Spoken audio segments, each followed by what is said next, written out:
Hello, jammers and jamettes, and welcome back to another episode of the Cam Sports Jam. Your host here, BC, and as you can see, I'm all by myself. But that doesn't upset me because I'm happy to be with you guys today talking about sports.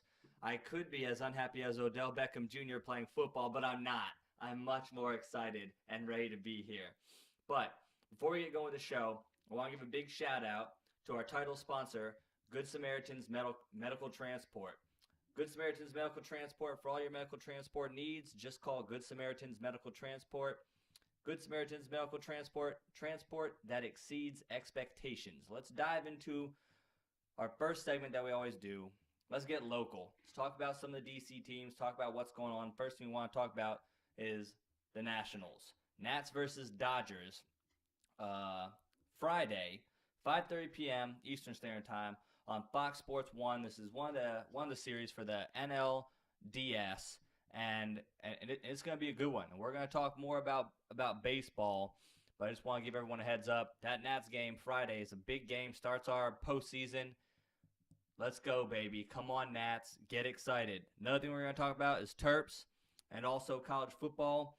Right now, currently, Maryland's 4-0. They play at Penn State this week. Penn State with a record of 3-2 at the moment. 12 o'clock on the Big Ten Network. Should be a pretty good game. We're going to give you guys a heads up of exactly how we feel about that after Maryland's coming off their 50-7 victory over the Purdue Boilermakers. Then we're going to get into some skins talk. We're going to talk NFL. We're going to go over their matchup against the Ravens, how it's a little bit of a rivalry, but it doesn't have that full rivalry feel yet, but it's kind of getting there. We're going to talk about fantasy football. We're going to do our sit-start segment. We got lots to talk about. First thing, let's talk about the Nationals. Big matchup against the Dodgers. Got home field advantage, which is great, but going into this matchup a little bit unhealthy. We're not going to have the services of Ramos. We're not going to have Strasburg. Murphy's coming off the DL, and who knows how he's going to play.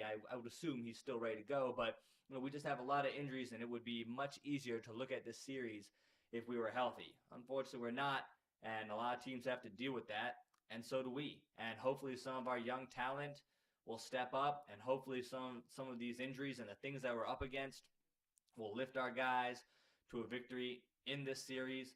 I do have the Nationals winning this series against the Dodgers. I think this is a different spot than they're normally in. Typically, you see the Nationals and they're hyped and they're talked about and they have this great regular season and there's a lot of pressure riding on their postseason. But now with some of the injuries, most people are probably taking the Dodgers in this series, and I think that's going to loosen up our Nationals team. I think they're going to play carefree, and I think they play well enough to win this series. I do see this going 5 games, though. I think it's going to be 5-game series. Nationals are going to win it at home, and I'm going to give you the rest of my postseason picks after we come back from a break. But let's talk a little more about Terps. Big victory over Penn State.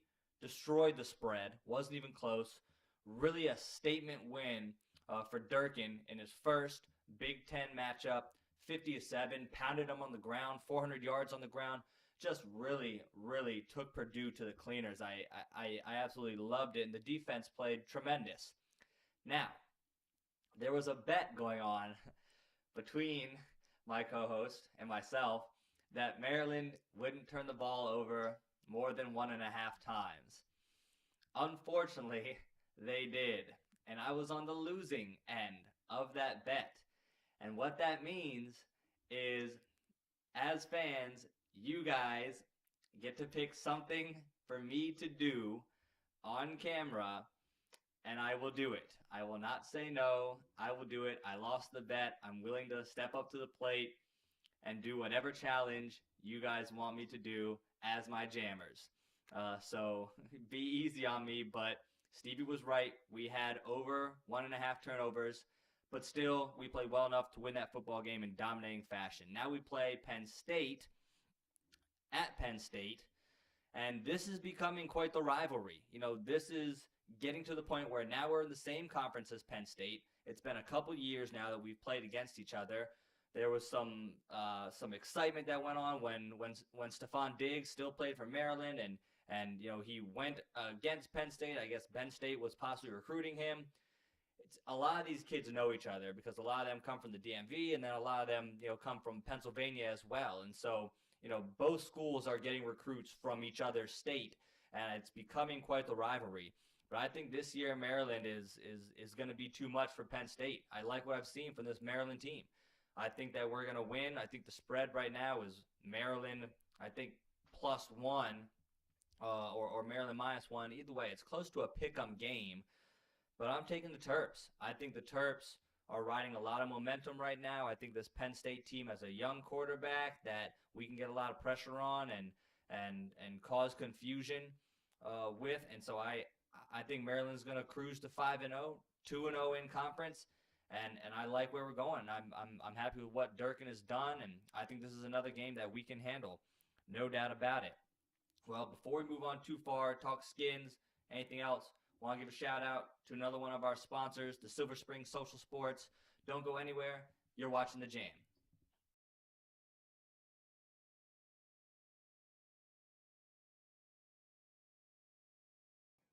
Welcome back, Jammer fans. Big shout out again to Silver Spring Social Sports.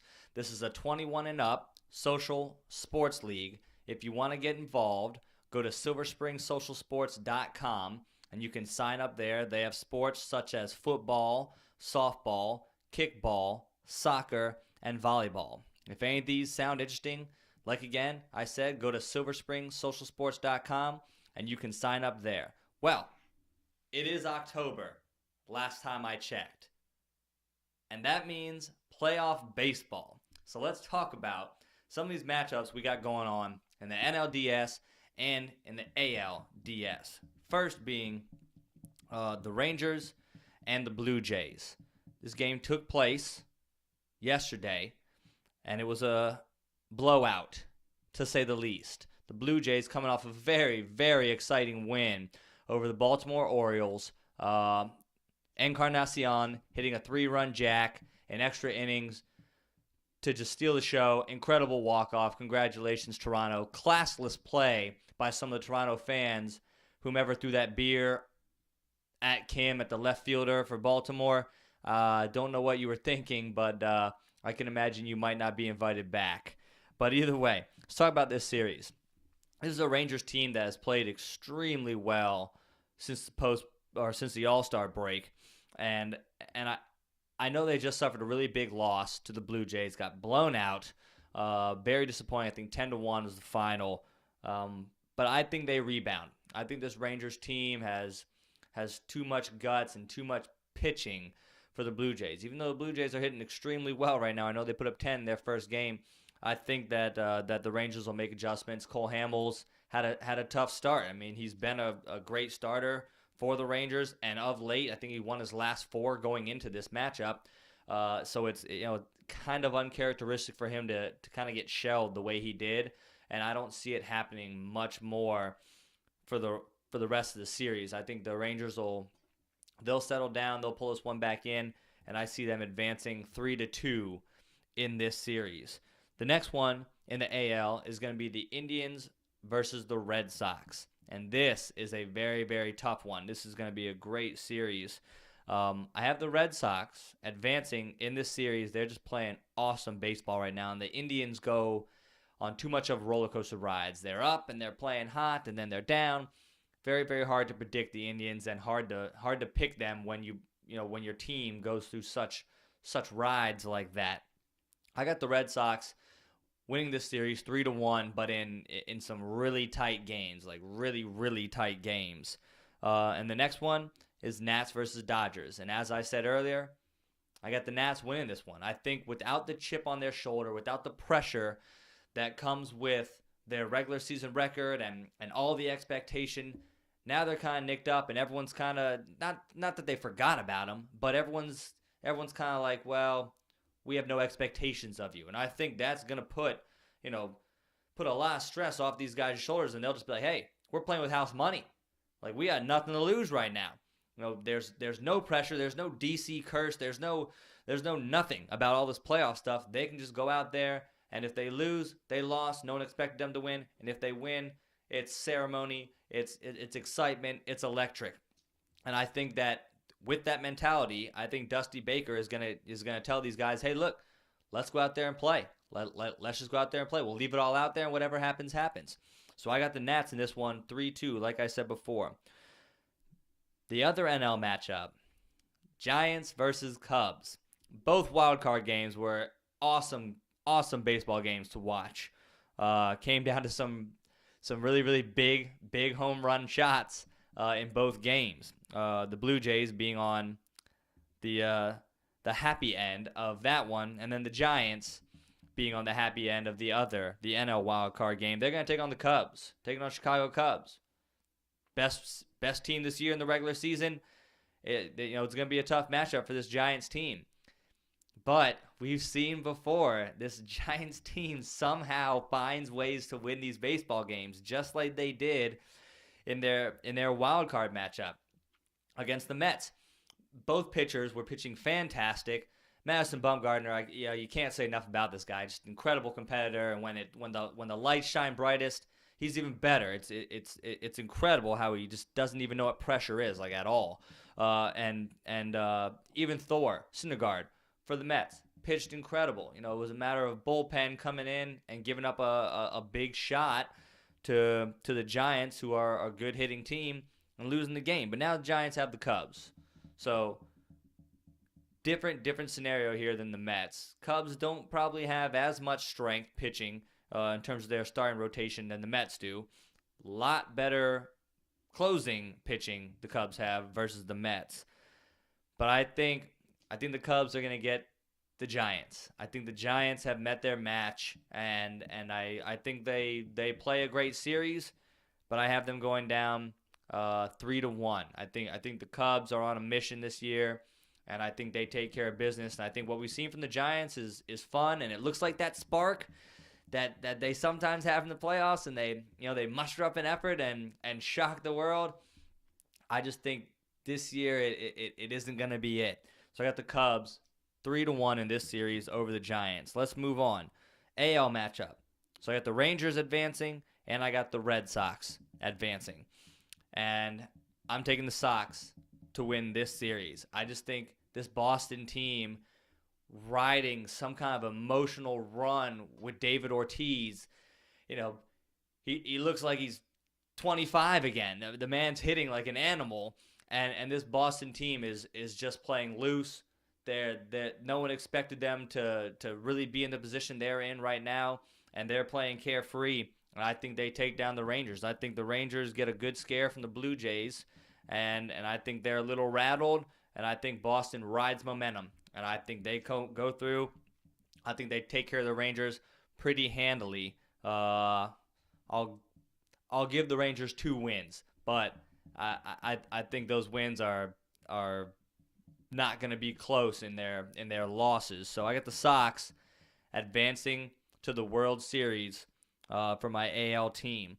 Next, Nats versus Cubs. You want me to say Nats, but I can't do it. I just think without the strength of our rotation, without Strasburg, and he may be back, and I don't know how healthy he's going to be if he comes back. So I think we need to just sit Strasburg and wait until next year. Let's get him healthy. Let's roll with what we got now. Rourke is pitching well, but no offense, he's not Strasburg. Scherzer is going to bring it. There's no doubt about it. Scherzer's going to come with attitude. He's going to pitch well. But I just think we're not healthy enough to take down this Cubs team. This Cubs team is extremely talented. And, even though we've been hitting a lot better, but we lost Ramos, and it's just tough. We're just too nicked up to be able to advance to the World Series this year. I got the Cubs taking us down, unfortunately. And I have us putting up a little bit of a fight.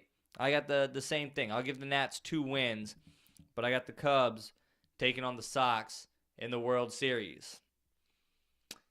And for all you Boston fans, I would get ready to start celebrating because I think the Red Sox are going to pull off a crazy, crazy upset over the Cubs. Not that the curse continues for the Cubs, but this Red Sox team just, they don't like to lose. They don't like to lose, and they play with so much emotion, and they're just exciting, and they just find ways, and they keep winning, and they keep winning. And I think they're going to have so much momentum going into this World Series. It's going to be such a story that I think their energy level is going to be out of the roof, and I don't think this Cubs team is even going to know what hit them. So I got the Red Sox winning the World Series in 2016. Now let's move on to some college football. Talk about this matchup with Penn State, and I want to talk about other big matchups this week, more playoff implication matchups this week in college football. But let's look at this Terps versus Penn State matchup. You got a Maryland team that's averaging 43 points per game versus a Penn State team that only averages about 30, just under 30 points per game. But Penn State gives up 31 points per game, and Maryland only giving up about 20. I just think this Maryland team is for real. They're 4-0. They had kind of a chippy schedule. Purdue really wasn't that much to smile about, but we handled them very, very easily. Took care of business, 50-7. This will be a tough road game because going to college, going to Penn State, having to play at State College is never easy. I mean, they have a long storied tradition of football. I know it's a little bit tainted with some of the stuff that went on with Sandusky, but this town loves their football. And those boys, when they strap on those pads, they are ready to play. And they don't like Maryland. In the last couple of years, it's been testy. And Maryland's coming in 4-0. I guarantee they want to put a blemish on Maryland's season right now. But I think Maryland is tough. I think Durkin is going to get his boys ready to play. I think Maryland's going to get this W. And I think it's going to be, kind of a high-scoring affair. I think both teams are going to be energized. They're going to come out hot and going to make some big plays. So I got 36-28 Maryland winning this football game. Now I want to look at a couple other matchups, and this weekend's going to be a little bit different. Some of the games might be postponed. If you're living in Florida, please take precautions. Hurricane Matthew coming through. Don't try and outsmart it. Please get to where it's safe. Honestly, there's just no point in risking anything. It's not worth it. But you look at this Florida versus LSU game, and Florida's in talks to try and postpone this game, and LSU, they may want to play it. They don't seem frightened by this hurricane. A couple other matchups, Florida State versus Miami, I think is going to be postponed, and that's a big game that everyone wanted to see, but it looks like that's going to be postponed. But really, really big SEC matchup this weekend.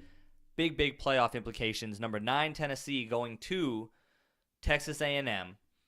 Both teams still have a lot to prove. They've faced some tests, but maybe haven't looked that sharp. This one's going to be a toss-up. But there's some magic about Tennessee this year, and I don't know what it is. I can't explain it. They're pulling off the exact opposite type of magic that they had last year. Last year, they flopped. They were up big, and they lost a bunch of football games. This year, they're kind of going down and then pulling off magic at the end to win. And it's hard to win football games on the road. And this Texas A&M team is a proud team. They're going to put up a fight.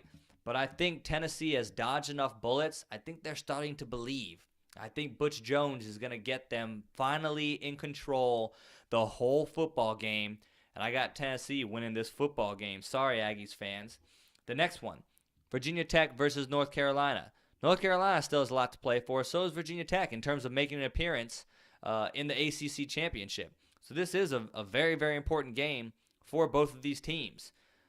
And I just think that Virginia Tech doesn't have enough to hang with North Carolina. North Carolina coming off a big win against Florida State at Florida State. Florida State had the longest home winning streak going in NCAA football, and North Carolina just took them down.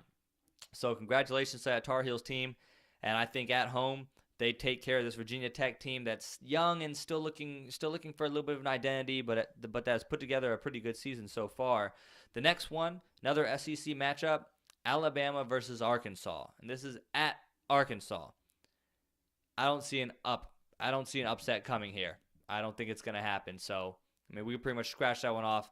I think Alabama's going to go in there. Arkansas, they haven't won any big games in the last couple of years, and they've been ranked high, and they've never got it done. So I'm going to take Alabama here. The next one that you might want to watch out for, this Washington team that's ranked number 5th now in the nation after a really big win against Stanford, congratulations, is going to Oregon to play against Oregon. It makes sense that you would think this Washington team is going to win this football game. They're ranked higher. Oregon kind of struggling, 2-3, losing record on the season. But I think they want nothing more than their than their neighbors, their state neighbors, to lose. I think Oregon plays them very tough. I don't know if they're going to win this football game. I don't think they do, but that will be one to watch, no doubt about it. And like I said, the Florida State-Miami game, most likely going to be postponed. So it's hard to say when they're going to play that game, but fans were really looking forward to this game. Miami looked like they were maybe back. Looked like Miami was back, and Florida State's kind of reeling after a couple losses that they probably really wanted to make into victories that were kind of disappointing for them. But this Miami team has a lot to show, and I think they really wanted to play this game. It's unfortunate that's going to be postponed. Well, let's take one more break. Give a shout out to another one of our sponsors, Junk Masters. Don't go anywhere. When we come back, we're going to talk NFL and we're going to talk fantasy. You're watching The Jam.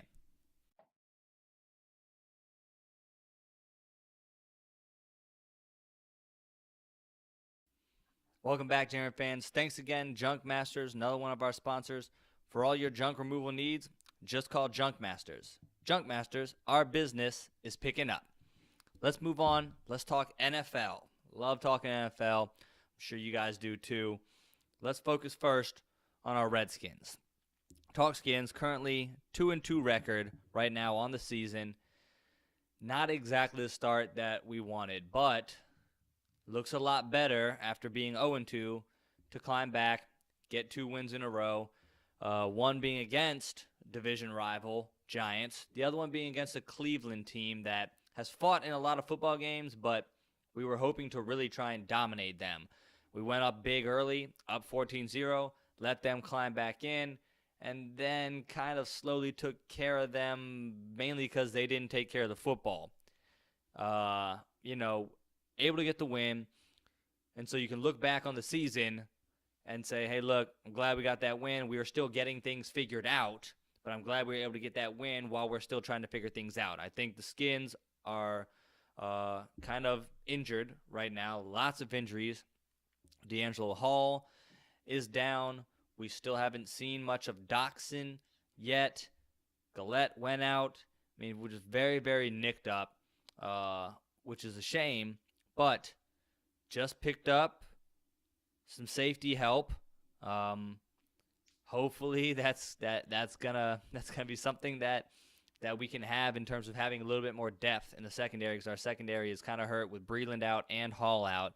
We're gonna need something. We need something to come in and help make a splash. But our defense doesn't seem able to stop anybody. The only way we get stops is turnovers. We're not really stopping anyone. If they don't give the ball to us, they're basically gonna score. We're not getting many punts. But we're playing a 3-1 Ravens team that hasn't had a very tough schedule at all. And they've looked, I guess, just as good as we have. Maybe better, but maybe not.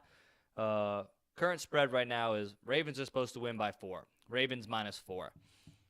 It is at Baltimore, so to their advantage, I guess, being at home. But I think this Skins team is starting to get there. I think we realize that we can first force turnovers. I think we're comfortable with kind of relying a little bit on turnovers, because they do seem to happen for us. Even the first game against Pittsburgh, we stripped the ball from them 3 or so times. They were able to fall on most of those fumbles, but we were still creating opportunities for our team. And in the other games, we forced some turnovers as well. It looks like this team is good at forcing turnovers. It unfortunately didn't go our way against Pittsburgh.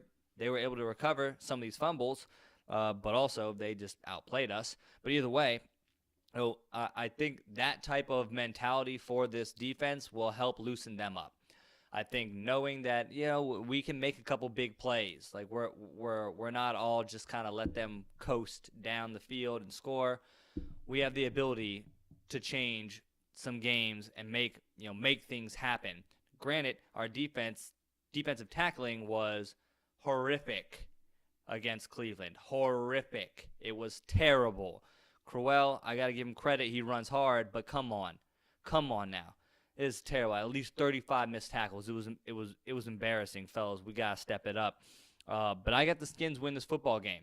I think there's a little bit of a rivalry, a little bit of an attitude going on between both these teams. But I think both these teams are kind of wondering about themselves. The Ravens are in good shape. They're at 3-1, and they're feeling pretty good about themselves. But they haven't seen like any kind of real test yet. I'm not necessarily saying that the Skins are a real test, but I think we're just as good as anything else they played, and why can't we win this football game?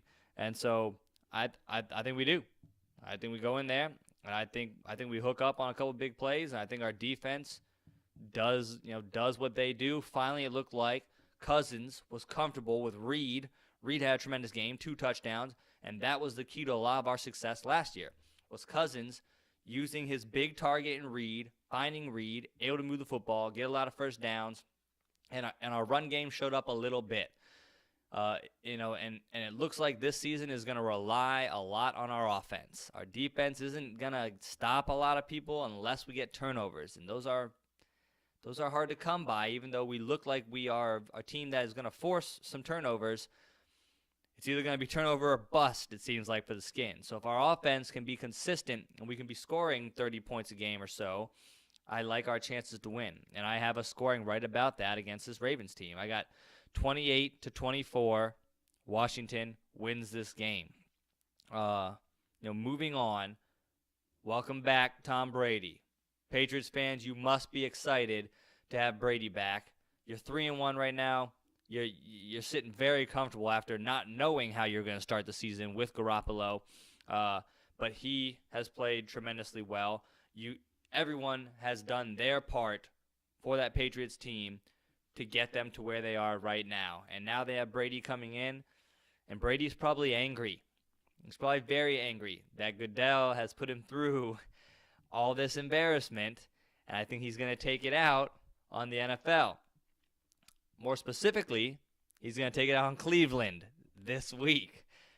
Cleveland Browns, I'm sorry. I feel bad for you, but Brady is angry, and you don't want him when he's angry. Let's talk fantasy. Let's talk sit-start for our fantasy this week. At the QB position, start, I have Tom Brady. I think that Belichick is literally going to unleash him and say, just go. Just go. Go eat. Go run wild. Go crazy. Please tear them up. I know you're angry. I know you're upset. Go, go, go, go. So if you have Tom Brady, you think he's maybe going to come out rusty, don't you worry about it. Start him. It's going to be a good start. He's going to come out angry. My sit, this is going to shock a lot of people. But even though he's had a great season, Matt Ryan versus Denver. I mean, Matt Ryan has looked great, and Julio Jones has been spectacular, but this Denver defense is tough. No offense to Carolina. They're not going to give up 300 yards to Julio Jones. They really aren't. And they're going to get after Matt Ryan and make him very, very uncomfortable. So if you have Matt Ryan, I would explore possibly other options. Hopefully you have someone else on your bench. This isn't the week to start him. Other weeks, I think you'll be fine. But if you have other options, I would bench Matt Ryan, find another option. If you have Brady, don't hesitate. Throw him in. Let's move on to the running back position. Terrence West for Baltimore versus the Washington Redskins defense. As I alluded to how beautiful our tackling was, Terrence West should have a breeze breaking tackles this week against the Washington Redskins team. And now that the Ravens have gotten rid of Forsett, he's going to have less splitting touches. He's still going to split some touches with Dixon, but West is going to get the majority of the load in this game. And, you know, our Redskins team can't tackle. The dude is going to get yards. He's going to move the football. I think Terrence West is a good start this week against Washington. My sit is going to be Lamar Miller versus Minnesota. Minnesota's defense is no joke. It's been several weeks now, and everyone keeps wondering when they're going to lose. They're not, because their defense they don't care about anything going on the offensive end. All they care about is their business, and they're taking care of their business, and they're making everyone unhappy. Boo-hoo, Odell Beckham, I don't like football. Guess what? Minnesota doesn't care. They want you to cry. They want to make you cry. And Lamar Miller, you have a tough test against this Minnesota defense. So if you have Lamar Miller, I would consider sitting him. Find other options. Find another way you can. If you have him in the flex, flex a wide receiver such as Danny Amendola. Start Danny Amendola. Tom Brady is coming back angry. He's gonna find everybody. He's gonna find Edelman. He's gonna find Gronk. He's gonna find everybody. He's gonna find Amendola as well. And I think Amendola is probably available in a lot of leagues, or he's kind of a bench player that no one's really looking at. If you have him on the bench, I think it's a good idea to start Amendola. I guarantee he catches a touchdown this week, and he's going to beat his projection. My sit for wide receiver this week is going to be Marvin Jones Jr., Detroit wide receiver, versus Philadelphia. Much like Minnesota, this Philadelphia defense is no joke as well. Their front seven is going to bring pressure on Matthew Stafford. No offense to him. He has crumbled under a lot of pressure when it's in his face. And guess what? You don't got Calvin Johnson anymore. He's not there. You can't just throw it up and hope good things are going to happen. A lot of times he throws it up and he gets intercepted. But when he had Calvin Johnson, he could throw it up, and sometimes good things will happen. But he's gone now. That's in the past. Marvin Jones Jr., I don't think you're going to be ready for this Philadelphia defense. And if you have him, I would find other options. Just not going to be a good start. I don't think he hits his projection this week. There could be other options out there. Well, hopefully that information is going to be enough for you Jammer fans to help you win some of your matchups. If you have any other questions about some of your matchups, please let us know. Comment on the video. You can find us on Facebook, Cam Sports Jam. Ask us any questions on there. We'll respond. We'd love to chit-chat with you about your fantasy questions or any questions about your baseball team, football team, you name it. We love to interact with you guys as much as possible. You can also follow us on Twitter at Cam Sports Jam, all lowercase. And you can follow us on Instagram as well. Also, at Cam Sports Jam Show. And that's all lowercase as well. So please feel free to interact with us. Ask us questions. We love to help you guys out. We love to chit-chat with you. We love to hear your opinions on sports as well. Well, I guess without further ado, enjoy your sports this weekend. Best of luck, Jammer fans, to all your teams. Reminding you guys, it's not how you start, it's how you finish. Thanks for jamming with us.